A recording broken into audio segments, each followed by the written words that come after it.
Looks like love finally landed on the board for Vanna White, and this time it wasn't a vowel. That's our first Hot Topic, brought to you by Walton Arts Center.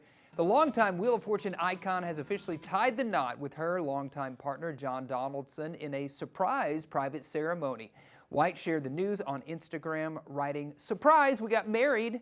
After more than a decade together, the two first met at a backyard barbecue back in 2012, and Vanna has often said their relationship already felt like marriage, drama-free and built on mutual respect. Now, at 68, she says they simply decided to make it official and celebrate a joyful new chapter. So no spinning required. No spinning required. That's right. Congrats to the happy couple. They look so happy. They do, and they've obviously been with each other for a number of years already, but putting the official stamp on it still means something. Yeah, good for them. Well, speaking of marriage, yes, they say that you can't love someone unless you learn to love yourself, and this one woman in Italy took that advice quite literally. So after 20 years of searching for the one, 40-year-old fitness instructor Laura Misi decided that she was finished waiting. She threw a full-scale wedding, and we're talking white dress, bridesmaids, diamond ring, but with one twist, there was no groom. Laura married herself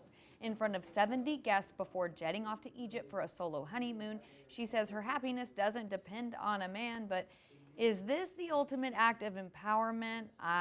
That's what she says it is. So, you know, good for her that she is celebrating her individuality. Sure. And being at peace with, you know, hey, I'm going to be single. Yeah.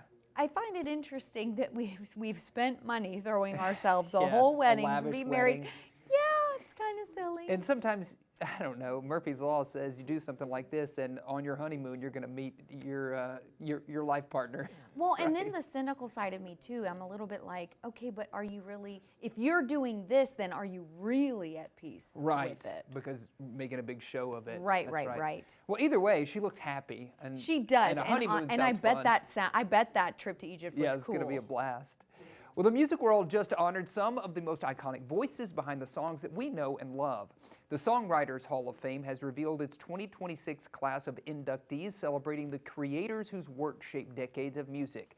This year's roster includes Taylor Swift, who becomes one of the youngest songwriters ever inducted, alongside alt-rock icon Alanis Morissette, soft rock legend Kenny Loggins, and rock heavyweights Gene Simmons and Paul Stanley of Kiss. The induction gala is set for June 11th in New York City, where these music legends will formally be welcomed into the Hall of Fame. No real surprises. I mean, even though they say Taylor Swift is young to make it, of course, she's just so successful. She's on top of her game. She's on a whole other planet of success. And I'm excited about Alanis Morissette love her. getting some recognition. What a great songwriter. Yeah. Isn't it ironic? Isn't it ironic? A soldier's hope and a veteran's wish came true over the holiday season. U.S. Air Force Vietnam veteran Anthony Baracci had recently lost his wife and his cat of 18 years. But thanks to Paws of War, in the midst of his profound loss, he found a new companion, Peemers. He is the source of his comfort and reason to smile now. Peemers is no ordinary cat. She is incredibly smart, playful, and affectionate. As you can see, she even retrieves items like a dog. And watching her bond with Anthony is a reminder that sometimes the right person or animal arrives at exactly the right moment. Okay, so this video is kind of long. You're about to see the veteran. This is a guy who is a volunteer with Paws of War. Oh, I see. But yes, so she met Anthony and immediately jumped on his head. Yeah. And so he had to take her home. And I just love this story because you can see he's already just brightened up. I love that. That's what animals do, right? One of the rarest printings of the Declaration of Independence is about to go up for sale with a multi-million-dollar price tag. Call Nick Cage. I know. It could have some secret information on the back. I'm not sure. As the United States approaches its 250th birthday, an extraordinary auction in New York is putting some of the nation's most iconic artifacts up for bid.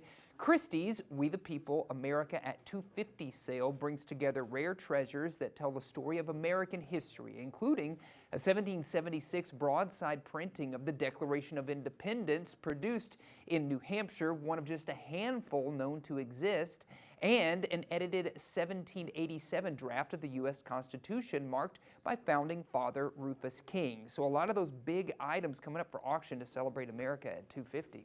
Boy, howdy. You Where would said you it, put though. that if you bought that? I guess- What would you do with it? I guess it goes over the mantle, right? Stick it on with a tack. Yes. Yeah. Oh my word.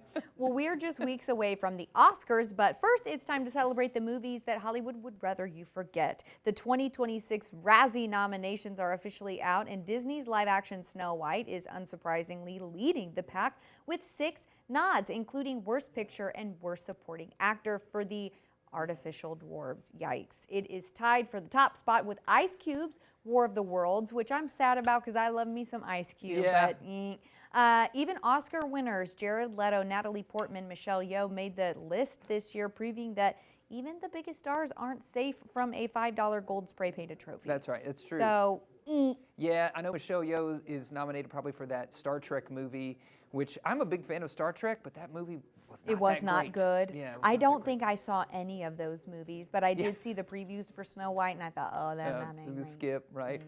Well, this is kind of exciting for Arkansas. An Arkansas baker has just had a once-in-a-lifetime moment, and it involved cake, creativity, and a country music legend. Hannah Ryder, owner of Hannah's Cake Company in Huntsville, delivered a stunning life-size coat of many colors cake to Dolly Parton in celebration of her 80th birthday. The detailed cake featured musical notes, vinyl records, and a microphone, all completely edible. The moment was shared on social media and quickly went viral. Parton, who turned 80 on January 19th, earlier this week, we talked about that. She has a song called Coat of Many Colors, and the story of her life making this Arkansas-made tribute especially meaningful for the legendary singer. So I love that. I love that Huntsville baker got to travel all the way out there to Nashville and hang out with Dolly How to present special. her cake. Yeah. That is so cool. Really I neat. love that. Yeah.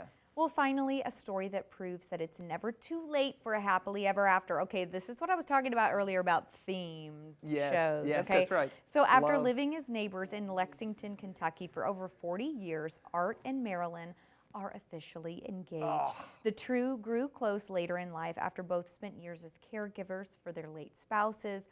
Art recently pulled out all the stops, popping the question inside a festive private igloo at a winter village. The heartwarming video of their proposal has already racked up over 1 million views online, reminding us all that sometimes the love of your life has been right next door all along. This is so cute. I wish you all could hear what he is saying. He is so precious and being so romantic of saying, you know, he thinks she's such a special person. She's so wonderful and quirky.